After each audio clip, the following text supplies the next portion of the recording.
Friends today எபிசோடில் ஐஸ்வர்யா வந்து அவங்க கையில் இருக்கிற பேப்பரை வந்து உள்ளே போட்டு சரி இப்போ நான் எடுக்கிறேன் அப்படின்னு சொல்லிட்டு எடுக்கிறாங்க. அதை வந்து டாஸ்க் வந்திருக்கு, உங்கள் பிடிச்சவங்களுக்கு வந்து 2 ஏதாவது பண்ண சொல்லணுன்றாங்க.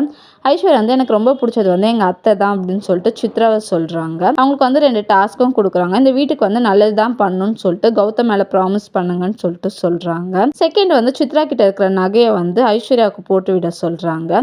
சித்ராவும் வேறு வழி இல்லாமல் அதை பண்ணுறாங்க. சித்ரா வந்து கம்பெனி லாஸ்ட்ல போது எல்லாருமே தூங்குங்க அப்படின்னு சொல்லிட்டு தூங்க வைக்கிறாங்க. விஜய் வந்து அனாமிகாவை பார்க்க ட்ரை பண்றாரு. சித்ராவை தெரியாம எழுப்பி விட்டுறாரு. சித்ரா வந்து ரூமுக்கு போயிடலான்னு சொல்லிட்டு நினைக்கிறாங்க.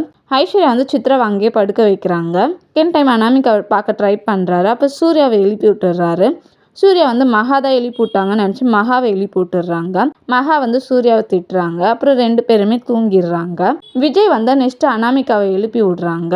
வெளியில வா அப்படின்னு சொல்லிட்டு சொல்றாங்க. 2 பேருமே தவழ்ந்து போறாங்க. அதை சித்ரா வந்து பாத்துடுறாங்க. ஃபேமிலி மெம்பர்ஸ் எல்லாருமே எழுப்பி விடுறாங்க. விஜய் வந்து அனாமிகிட்ட சொல்றாங்க, இந்த ஃபேமிலி மெம்பர்ஸ் யாருக்குமே அறிவில்லை, சின்னஞ்சிறுசை பிரிச்சு வச்சிருக்கோமேன்ட்டு தோணுதா பாரு அப்படின்னு சொல்றாங்க. சரி என்ன விஷயம், எதுக்கு எழுப்பி விட்ட அப்படின்னு சொல்லி கேக்குறாங்க. விஜய் வந்து சூர்யா அண்ணா வந்து மகானிக்கு கொடுத்தாங்களா, அது எனக்கு கொடுன்னு சொல்லி கேட்குறாங்க.